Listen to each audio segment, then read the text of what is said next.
People think the HOA came after me because of my roof. That's the story Karen wanted everyone to believe, that my matte black cabin was disturbing the community's harmony. But the truth? It wasn't about aesthetics. It was about money. $360,000, and the underground spring running right beneath my land. I didn't know it at the time, but that number, 360,000, was the fuse that blew this whole place sky high. I remember the day I finished the roof on my cabin, like it was carved into the timber itself. No ceremony, no ribbon cutting, just me, a cordless drill on its last bar of battery, and a Colorado sky so open and blue it felt like it had its own horizon. 12 acres of raw, pine-studded mountain land stretched out in every direction. My direction. Mine, legally, cleanly, proudly. Bought outright after my divorce. Filed under my name with a deed so airtight it had its own shadow. Best damn decision I'd made in years. People talk about getting away from it all, but they hardly ever get far enough. They leave the suburbs, sure, but they drag the suburbs right along with them.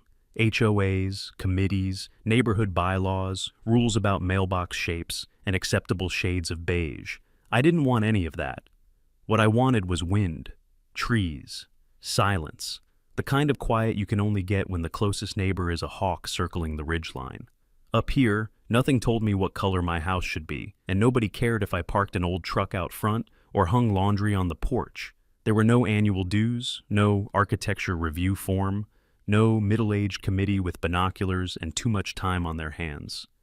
Just a little cabin, a solar array I'd spent too many weekends wiring, and a stretch of land that didn't care who I was, only that I respected it. I'd built the cabin myself. Every log, every screw, every stubborn beam that wouldn't settle right until I cursed at it. My hands earned this place. My sweat sealed it. And when I stepped back that afternoon and looked at the matte black roof catching sunlight, I felt something I hadn't in a long, long time. Peace. Real peace. The kind you feel in your chest, like a knot finally loosening. I didn't have neighbors up here, not technically. Down the slope, maybe a quarter-mile away, sat a place called Aspen Crest Preserve. One of those HOAs where everyone's grass is the same height, and the drama is twice that. But they were below the ridge. I was above it. Their little kingdom didn't reach me, didn't govern me, didn't have a say in my life or my land, and I liked it that way. So when the first breeze drifted across the clearing and the sun dipped behind the far peaks, I stood there with my hands on my hips and thought, this is it. This is home. This is where everything finally quiets down. Funny thing, looking back, because that same roof I admired, that matte black roof I was so damn proud of, would be the very thing they'd use to start the war. A war I didn't ask for. A war I didn't see coming. And if I'd known then what I know now, about the resort deal, the underground spring, and the $360,000 Karen Pearson was promised if she could clear my parcel, I might have kept the drill in my hand a little longer, just long enough to build myself a warning sign.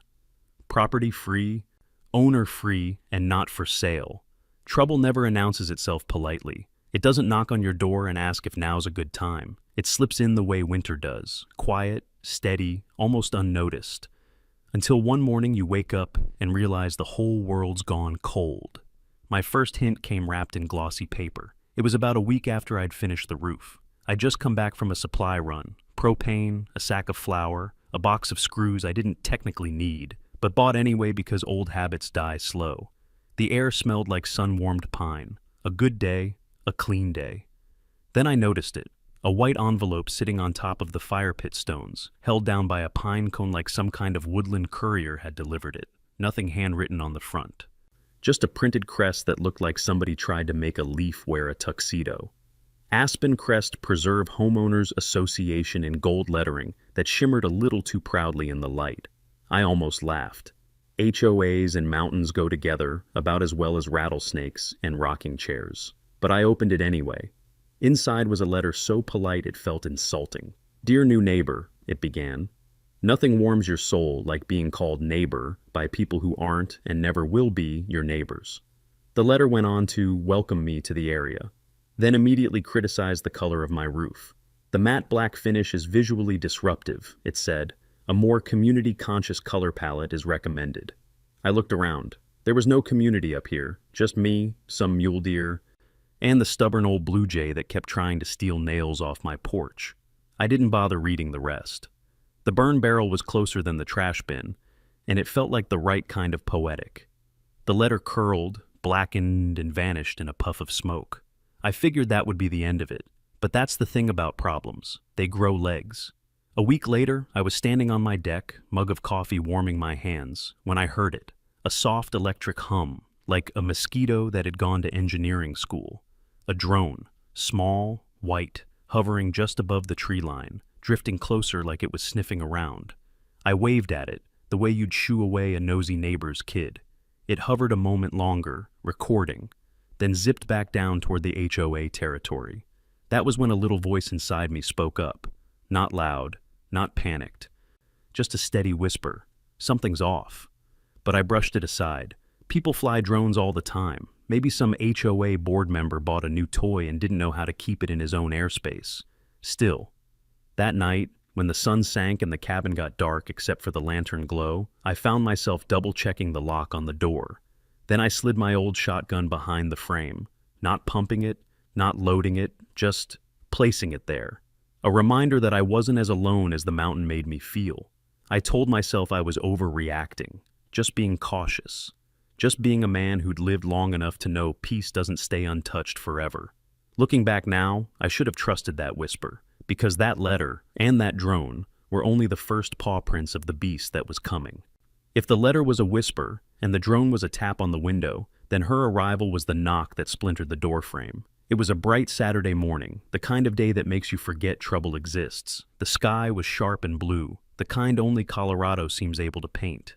I had a crate of canned goods in my arms, hauling them from the truck to the porch, when movement caught my eye near the slope below. Someone was climbing the incline. At first I thought maybe a lost hiker wandered too far uphill, but hikers don't usually come equipped with a clipboard and a smile that looks like it's been stapled to their face.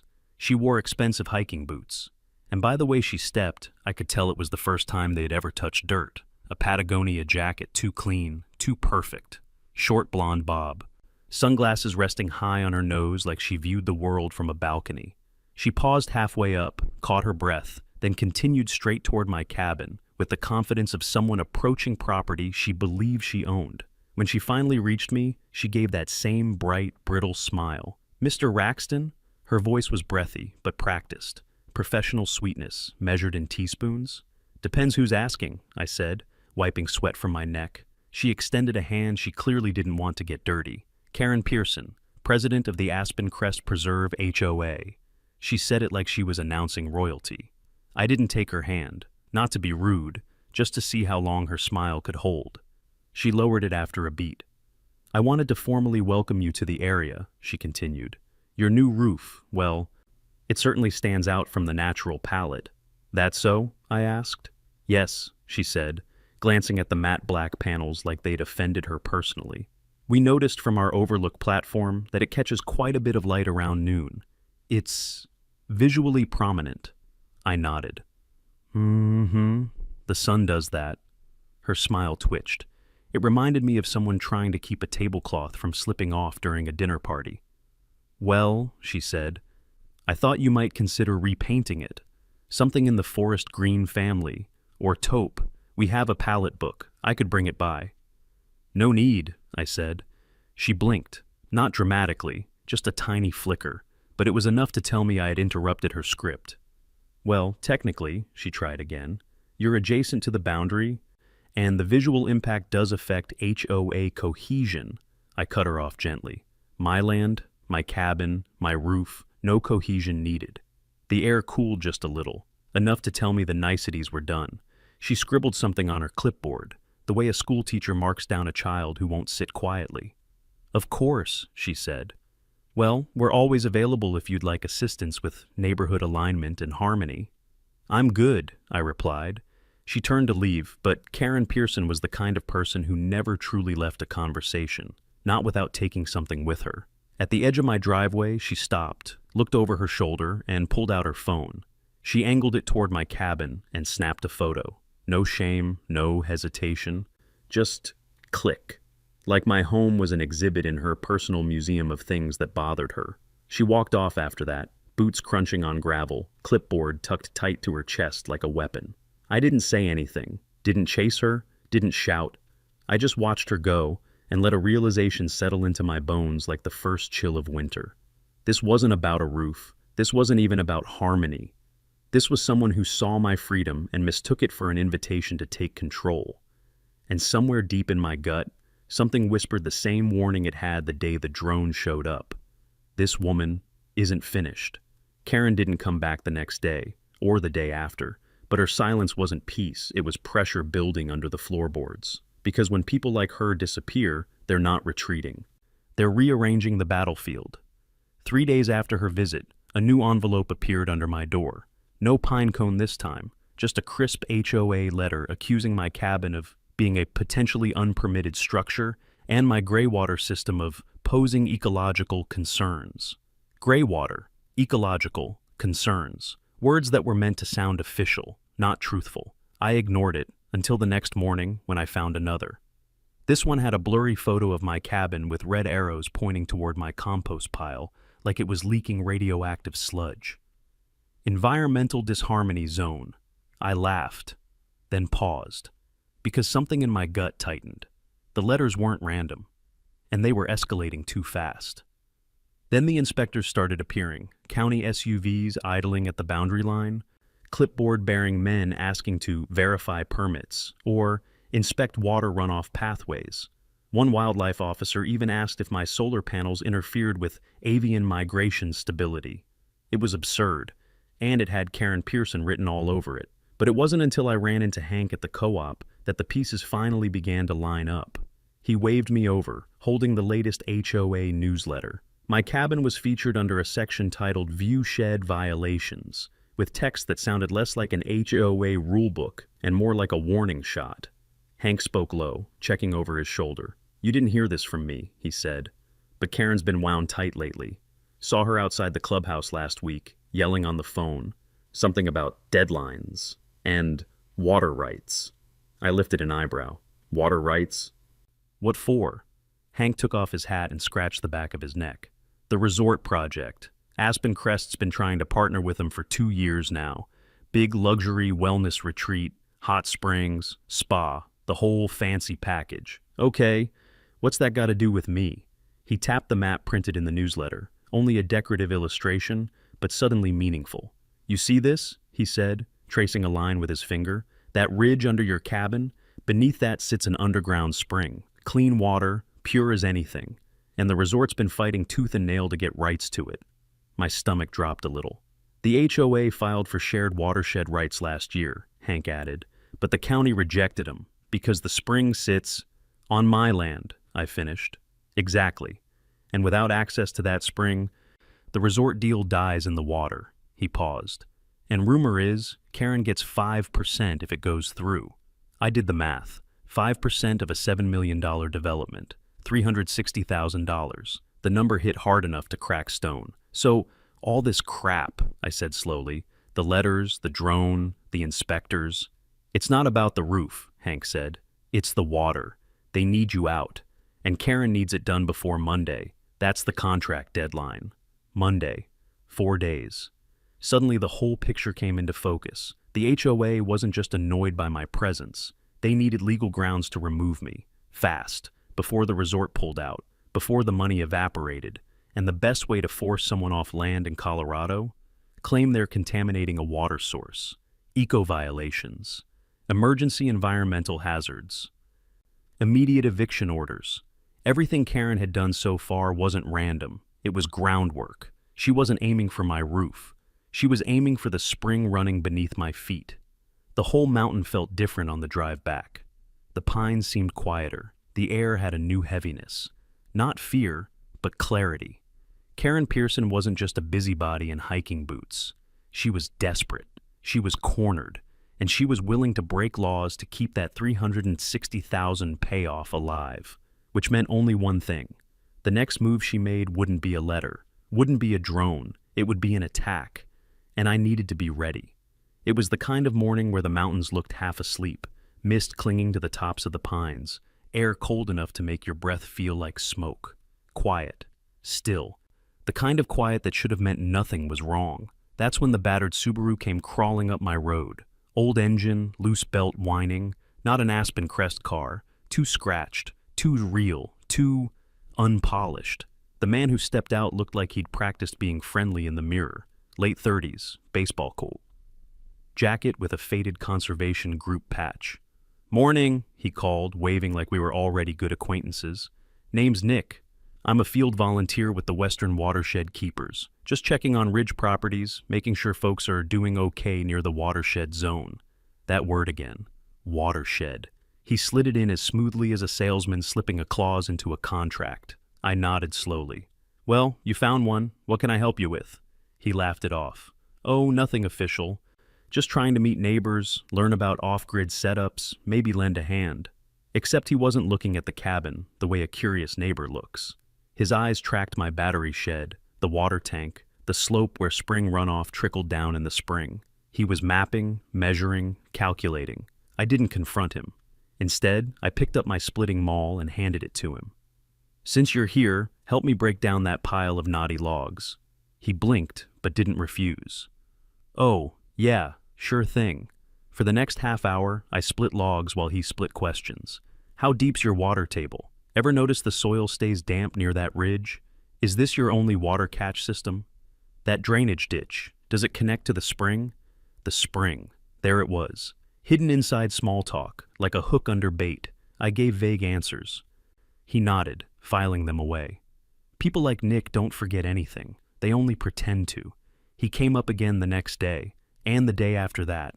Always helpful, always smiling, always watching the land more than he watched me. But on the third day, something shifted.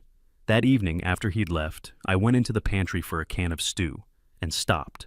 One of my crates, the one with old permits, sermons, blueprints, sat slightly crooked. Not much, but not how I'd left it. And inside, the papers weren't in the same order. Nick had been in my home, quietly, calmly, looking for something he could twist against me, but he hadn't found anything. So he tried something new. The next afternoon, I stepped outside to bring in firewood. The air had that clean pine and cold smell, the kind that makes you feel like you're breathing clarity. And then I saw it. Behind the woodpile, half hidden beneath a split log, a plastic bottle, small, clear, no label, filled with a pale, chemical-looking liquid. It was not mine. It had not been there yesterday, or the day before. And it just happened to be placed in the exact spot where runoff from the slope would naturally carry anything downhill, toward the watershed. A perfect spot for a volunteer conservation worker to notice a hazard. A perfect setup for an environmental emergency claim. My pulse didn't race. My breath stayed steady, but my mind tightened into something sharp. Karen wanted me gone before Monday. Nick was the tool she'd chosen to deliver the knockout blow. And this bottle, this was the punch. I didn't touch it, not with bare hands. I walked calmly to my shed, pulled on a pair of thick leather gloves, grabbed old metal grilling tongs, and lifted the bottle like it might bite me. I memorized its position, then put it back exactly where I found it. Same angle, same dirt smudge, same shadow line. Then I reached up into the branches above the woodpile and strapped a trail cam in place. Night vision, wide angle, silent trigger, a perfect view of the bottle. If Nick came back to discover it, photograph it, move it, or pretend he found it while helping, the camera would catch everything. Time, date, coordinates, his hands, his face, his crime. That night, I sat on the porch with a lantern glowing at my side, watching the sky darken behind the ridge. The quiet wasn't peaceful anymore. It was coiled, tense, waiting. And sitting there, listening to the wind sift through the needles, I understood something deep, steady, and simple. This wasn't annoyance. This wasn't HOA pettiness. This was a coordinated attempt to take my land, my water, my home, and they were moving fast. But so was I. I wasn't the prey they thought I was, not even close. The next morning, the mountain felt colder. Not temperature cold, just the kind of cold that settles in once you know someone's crossed a line. Nick didn't show up that day, nor the next, which, honestly, told me everything I needed to know. He'd found nothing in my pantry, nothing in my shed, nothing he could weaponize.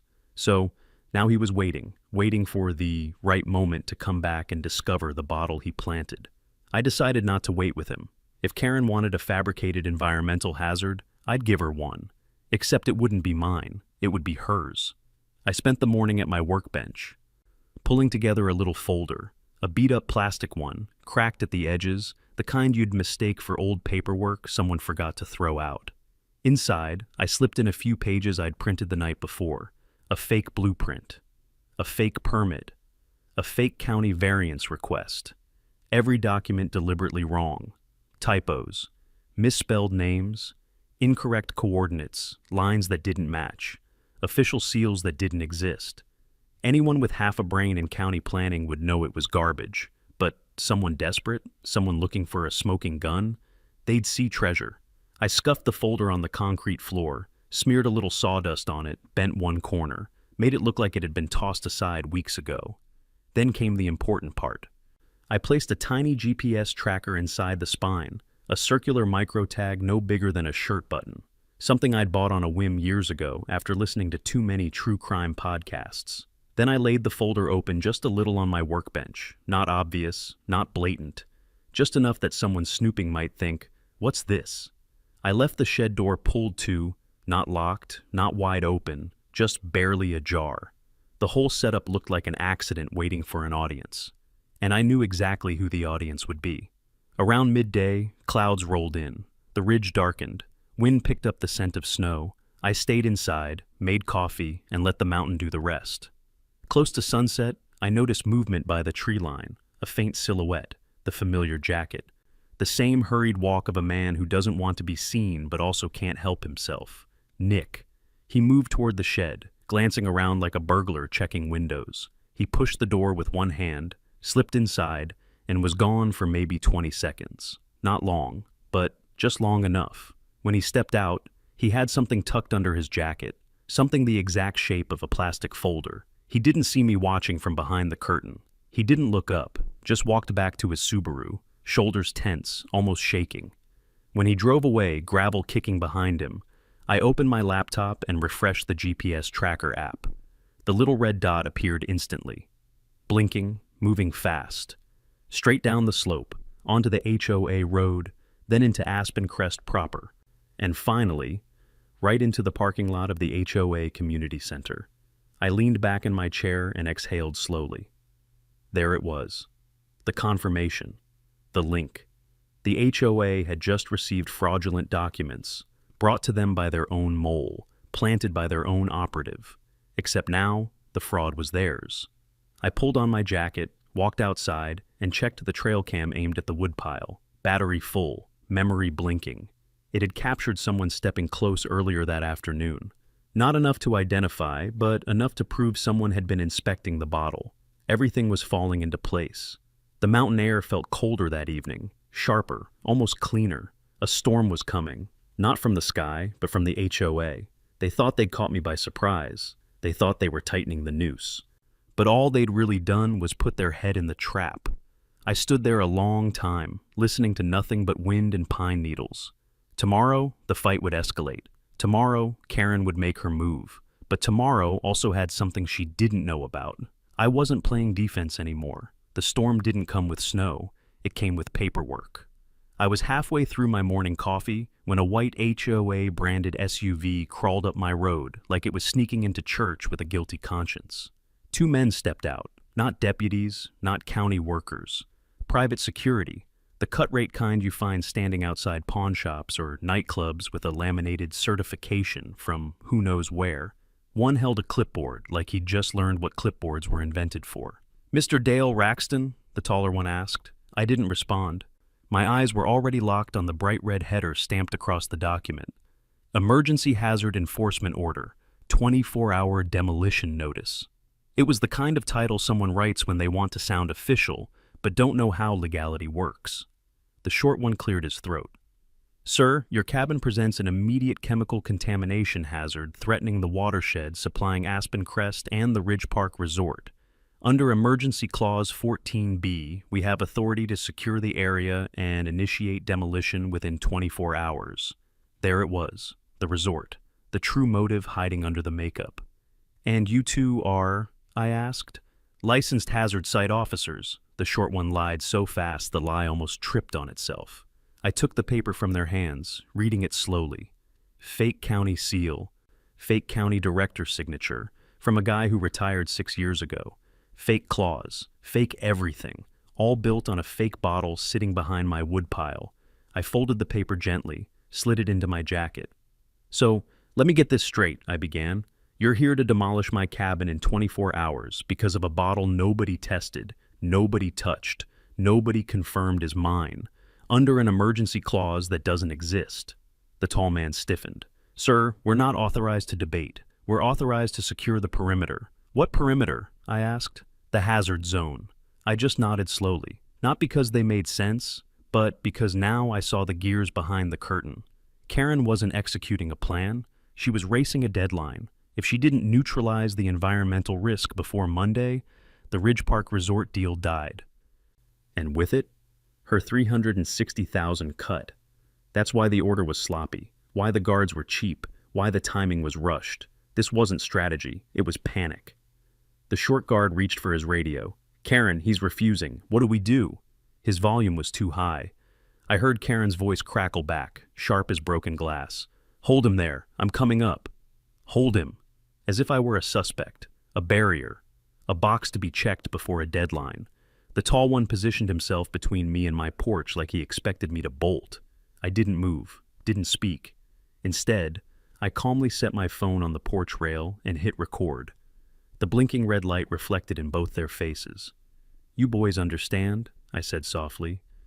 Impersonating county authority is a felony, and entering private property without a court order is another. The tall guard swallowed. The short one went pale. That's when I heard tires on gravel, a silver Lexus, Karen Pearson, rolling up like a queen who expected applause. She stepped out, wrapped in a winter coat far too fancy for the mountains. You're making this much harder than it needs to be, Dale, she snapped. We have every right to secure dangerous sites. No, you don't. The voice came from behind her. Karen turned. So did the guards. Sheriff Kirkland's cruiser was parked halfway down the drive, lights still spinning red and blue in the morning mist. The sheriff climbed out with a slow, steady walk, the kind of walk a man earns from decades of not being impressed by nonsense. Kirkland, they're obstructing an emergency action, Karen blurted. He held up a hand. He didn't even look at her. Let me see that order. I handed it over. He glanced once, just once. Then he tore it cleanly in half. This, he said flatly, is trash. The guards stepped back instinctively, like children caught with fireworks. Sheriff turned to them. You two have 5 seconds to get off this property before I cite you for trespass and impersonation. I don't care who hired you. They didn't argue. They didn't look at Karen. They just left. Karen stood alone, face twitching between fury and fear. Sheriff Kirkland turned to me. You all right, Dale? Fine, Sheriff. He nodded once, then looked back at Karen. You try something like this again, and the county won't just investigate. They'll dismantle your HOA brick by brick. Karen didn't reply. She just stood there, in the cold morning air, watching her entire plan slip through her fingers. And that was the moment she realized she hadn't cornered me. She'd cornered herself. Karen didn't leave right away. Most people, after having a sheriff tear their fake demolition order in half, would have turned around, driven home, and reevaluated their life choices. But Karen Pearson stood frozen beside her Lexus, jaw locked so tight I thought her teeth might crack.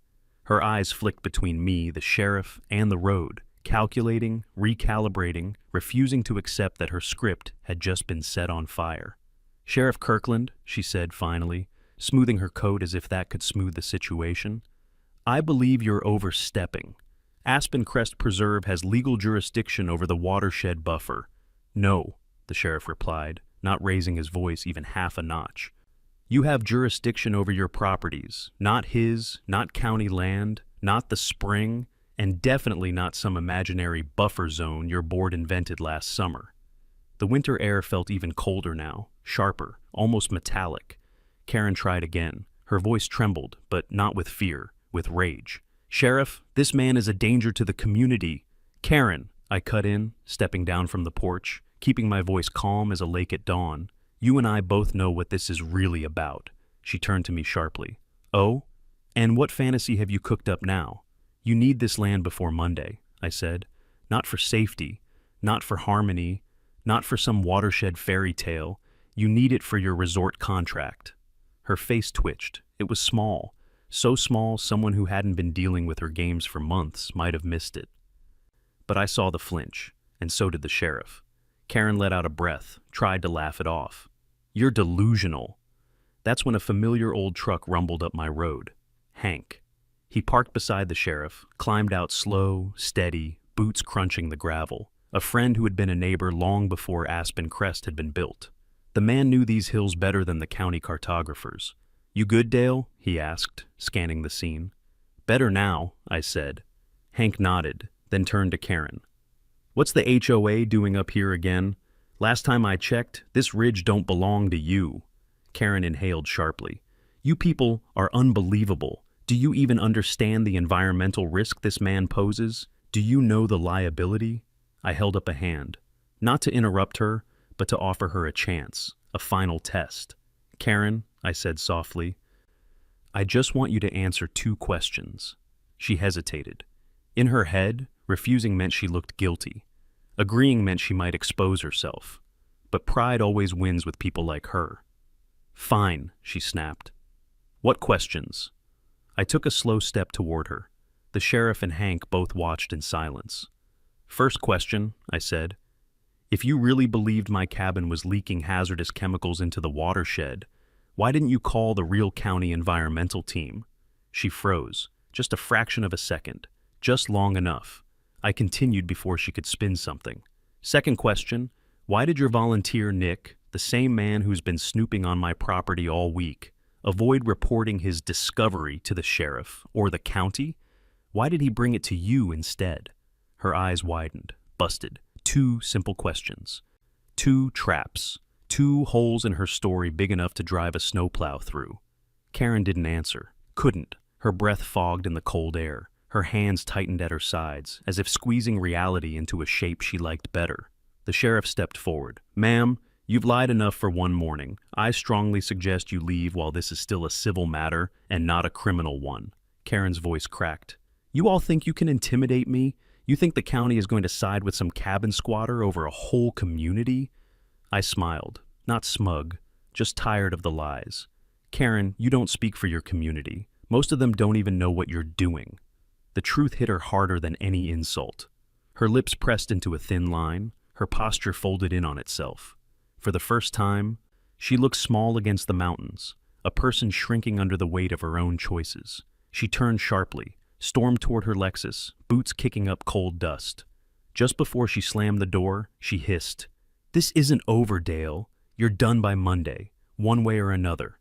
Her engine roared, tires spinning on the icy patches as she sped down the mountain. Hank let out a long whistle. That woman's wound tighter than barbed wire around a fence post. Sheriff Kirkland folded his arms. She won't give up, not with that kind of money on the line. I nodded. I know, I said, and she's about to make her biggest mistake yet. The sheriff raised a brow. What's that? She thinks she's the only one setting traps. For 2 days after the confrontation, Aspen Crest went unusually quiet, the kind of quiet that doesn't feel like peace, but like breath being held before someone pulls a trigger. I knew Karen wasn't done, but even I wasn't expecting the stunt she pulled next. Late Saturday morning, Hank radioed me. You need to look at the HOA Facebook page, he said. She's doing something you'll want to see. I opened the page on my phone. Right at the top, splashed across the screen in red, white, and blue letters, Unity Day. Protecting our community and our watershed live stream starts at noon. I exhaled slowly. There it was. Her last-ditch PR grenade. Karen was going to turn my name into the villain of a public morality play. She couldn't beat me with law, couldn't beat me with fake orders, couldn't beat me with hired security, so she was going to beat me with optics. Make me look like the dangerous loner polluting the spring. Make herself look like the heroic protector of the community. A lie wrapped in a flag is still a lie, but it's a louder one. Right before noon, I set up on my porch, phone charged, trail cams synced, GPS tracker still blinking like a heartbeat on my laptop. The Unity Day live stream went live. At first, it looked like a picnic. Kids running around, some HOA dads grilling burgers, people in lawn chairs. That was Karen's genius. Bury the poison in something wholesome. Then the camera panned to the stage. A big banner hung behind it. Love your land, defend your water. Karen stepped up to the microphone, wearing a pastel blue blazer like she was running for governor. Friends, she began, we're here to protect what makes Aspen Crest special. Our natural beauty, our unity, and our commitment to safety. Unity, safety. All the words villains love using, she went on. There is a reckless individual on the ridge who has endangered the watershed with hazardous chemicals. We won't name him, I snorted. Yeah, right. But we must remain vigilant. Behind her, the crowd murmured, nodding, as if fear were a warm blanket. Then she made her real mistake. She stepped off the stage and motioned toward the ridgeline, toward my land. And today, she said proudly, a team of our volunteers will conduct a symbolic walk along the watershed border to show we stand for accountability. There it was, the trap. Not for me, for her. She just told the whole world. HOA volunteers were about to trespass on my property, on live stream. And lucky for me, I had a copy. I opened my own streaming app and hit Go Live. Folks, I said, keeping my voice steady, looks like Aspen Crest is about to take a field trip to my front yard. You all might want to watch what happens next. The chat exploded instantly. Neighbors, friends, strangers, people who had been following the feud for weeks. I carried my phone and walked toward the edge of my property line. 10 minutes later, I saw them. A group of about 12 HOA members marching up the slope, waving little blue and white flags Karen had handed out. The front two carried a banner. Defend the water. Stop the danger. It would have been funny if it wasn't so stupid. Behind them, holding a clipboard and wearing his volunteer badge like armor, Nick, walking straight toward the woodpile area where he'd planted the chemical bottle. He was going to discover it live, expose me publicly, frame me in front of the whole HOA. Perfect. I positioned myself right at the marked boundary post Sheriff Kirkland had installed years ago. When the volunteers reached the line, still filming, I raised my voice just enough to carry, "Folks, that next step puts you on private property. You're being live streamed, and so is the HOA's event. Choose wisely." They hesitated. Murmurs. A few nervous looks. But Karen, watching from her stage on her own live stream, barked at them off camera, "Keep walking!" I heard it clear as day through the HOA stream. Thousands of people did. The first volunteer lifted his foot and stepped over the boundary. One by one, the rest followed, crossing onto my land, trespassing, on camera, in real time, under Karen's orders. I panned my phone slowly to the woodpile, and right on cue, like a bad actor hitting his mark, Nick stopped, gasped dramatically, and pointed at the hidden bottle. "Oh my God, what is this?" His voice shook with fake shock. He reached down and lifted the bottle, exactly as the trail cam above him recorded every second. The live stream chat on my feed went wild. "He planted it! That's evidence! Did he just pick it up?"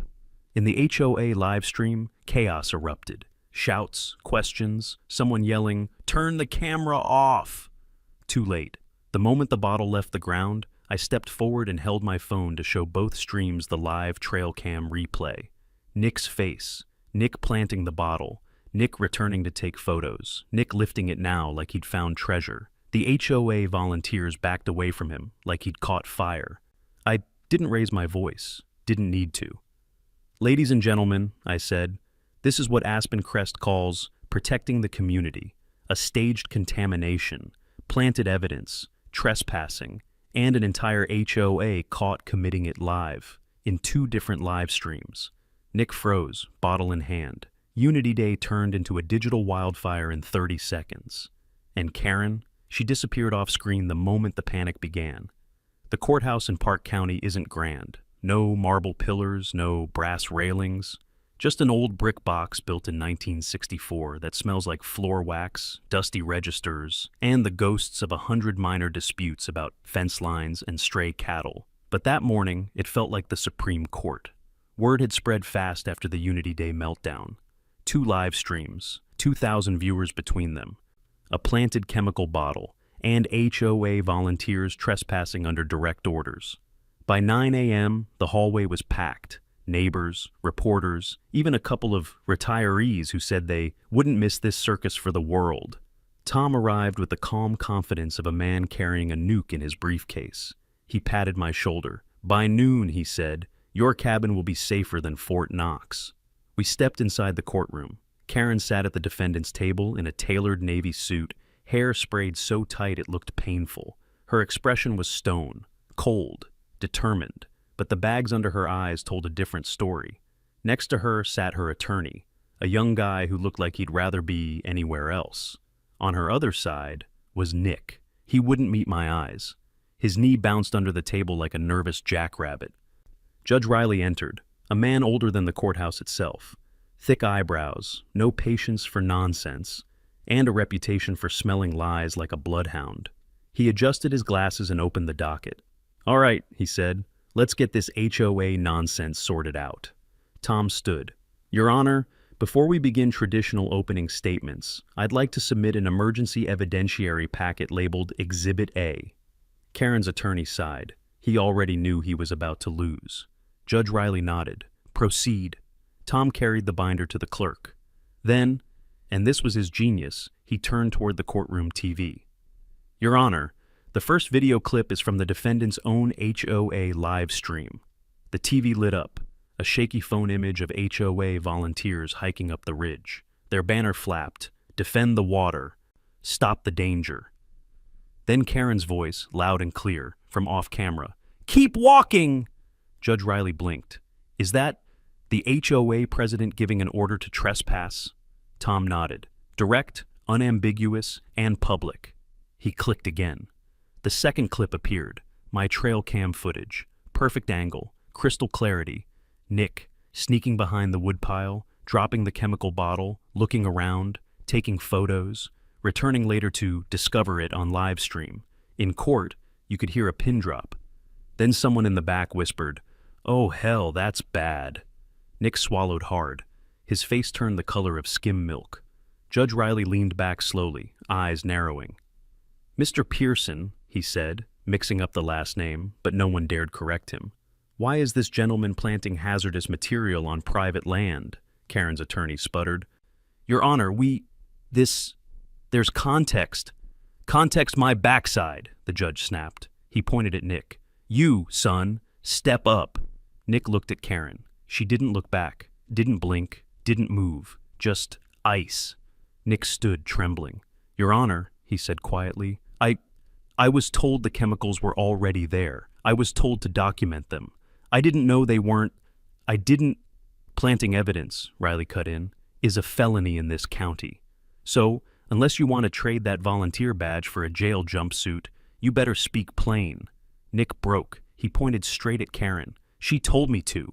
She said we needed proof of contamination. She said the county would accept an emergency environmental claim if we had video. Gasps, murmurs. A woman in the gallery whispered, I knew it. Karen remained stone still, but the tips of her ears were scarlet. Tom stepped forward smoothly. Your Honor, Exhibit B contains bank statements indicating Mrs. Karen Pearson received repeated consulting fees of $10,000 each from Ridgeview Development Group. He paused. A company attempting to finalize a resort project that requires control of the Ridge Spring located under my client's property. Judge Riley looked to Karen. Is that true? Silence. Mrs. Pearson, he repeated, is it true you stood to make approximately $360,000 in commissions if the ridge was cleared?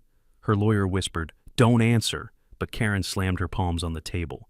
This community needs protection, she barked.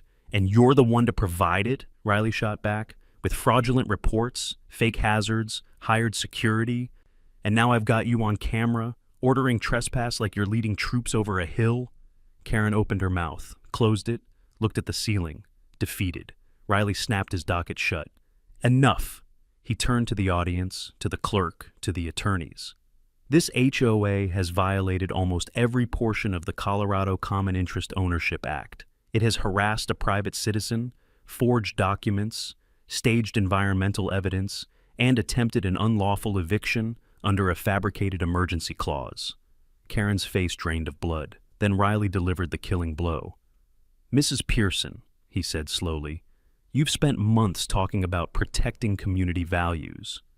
Well, I agree, and the highest value this community has right now is getting rid of you. He hammered the gavel. Effective immediately, Aspen Crest Preserve HOA is dissolved, authority revoked, all board powers terminated. Gasps erupted from the gallery. One HOA board member began crying, not for Karen, but because he'd just realized all their funds were gone, siphoned into Karen's scheme. Judge Riley wasn't done. Sheriff's deputies will escort Mrs. Pearson and Mr. Nick Coleman into custody pending review of fraud and evidence tampering charges. Two deputies stepped forward. Karen finally looked at me, eyes full of hatred and fear. I raised my chin. Checkmate. Tom leaned in and whispered, "Part 1 done. Now we go after her civil damages." And outside the courthouse, a reporter was already waiting. Walking down the courthouse steps felt different this time. Lighter, almost unreal. For months, every step I'd taken up this mountain had felt like pushing against a bully twice my size. Now, it felt like gravity finally remembered which side it was supposed to be on. Reporters swarmed before I even reached the parking lot, microphones rising like prairie grass in a storm. People wanted comments, reactions, sound bites. A couple of gray-haired folks even asked me to sign a printout of the Unity Day livestream frame where Nick was caught red-handed. I told them I wasn't a celebrity, but they just laughed and said, "Son, after what you did, you might as well be." By the time I shut the truck door, the courthouse Wi-Fi had already delivered 3 local news alerts to my phone. The headlines were blistering. HOA president implicated in evidence tampering scheme. Aspen Crest embroiled in environmental hoax. Judge dissolves HOA after explosive hearing. But the nuclear blast came 2 hours later. A message pinged into my inbox with the cold efficiency only corporate entities seem capable of. Ridgeview Development Group. Official statement. I opened it and read slowly, line by line. Ridgeview Development Group has no contractual relationship with Ms. Karen Pearson and has never authorized or endorsed any actions taken by the Aspen Crest Preserve HOA. We condemn all fraudulent activity. Effective immediately, all development plans adjacent to Aspen Ridge are suspended indefinitely. I stared at the screen. They threw her away. Not gently, not cautiously, just gone. Erased like chalk from a schoolyard.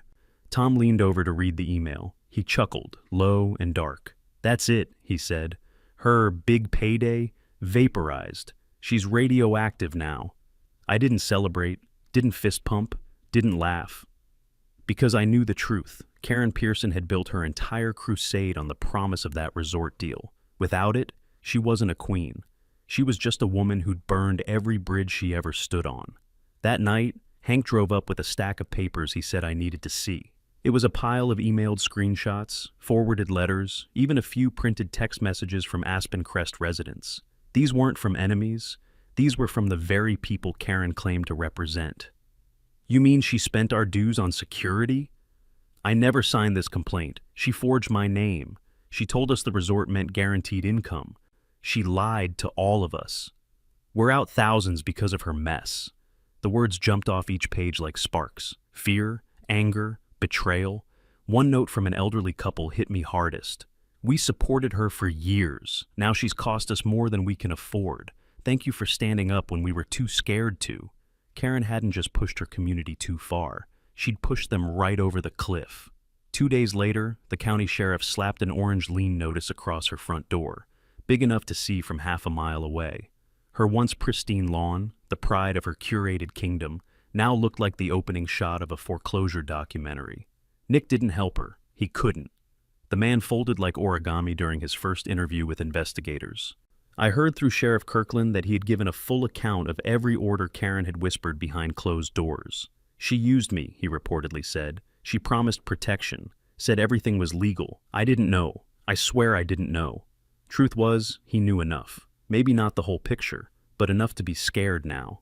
By the end of the 3rd day, Karen's lawyer had resigned, 3 more board members filed affidavits protecting themselves, and Ridgeview's public relations team put out a second statement clarifying they had no knowledge of or involvement in any HOA activities.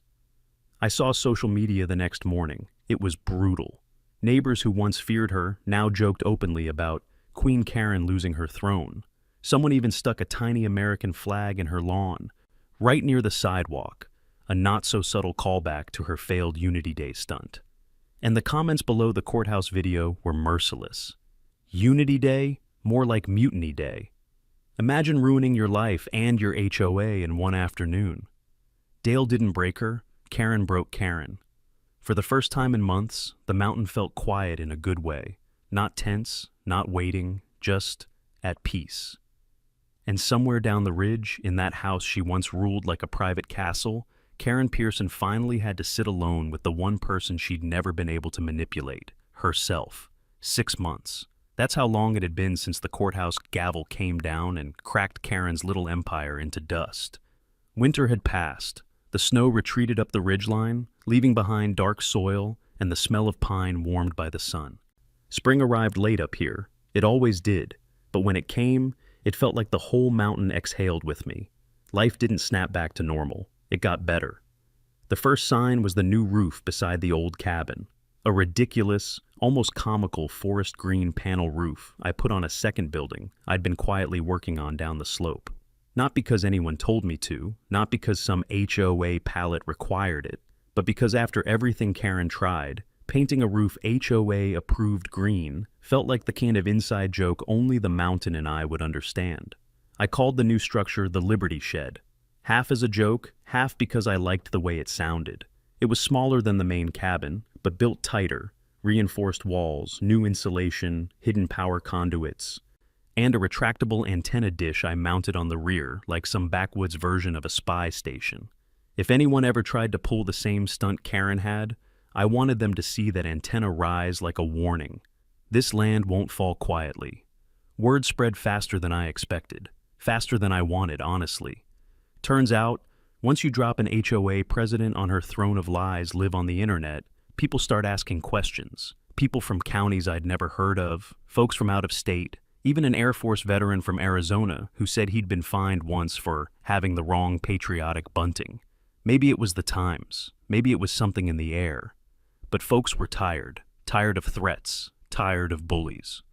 Tired of people like Karen hiding tyranny under words like harmony and community standards.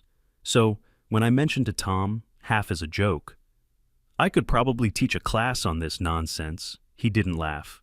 He leaned back in his chair, hands behind his head, and said, "You should."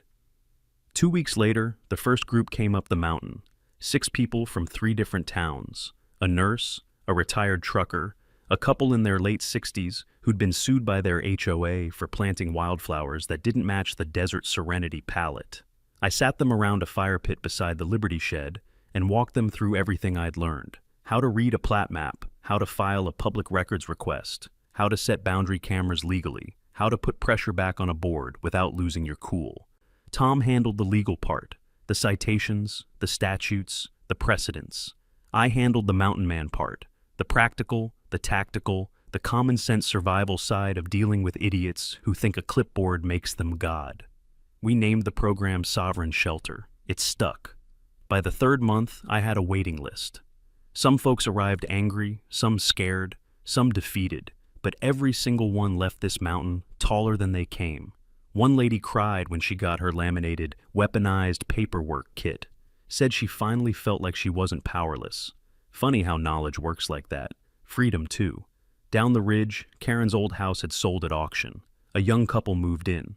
Nice people, didn't bother anyone. They asked me one afternoon if I knew what wiring she had used for her patio lights. I shrugged and said, "Nothing that works."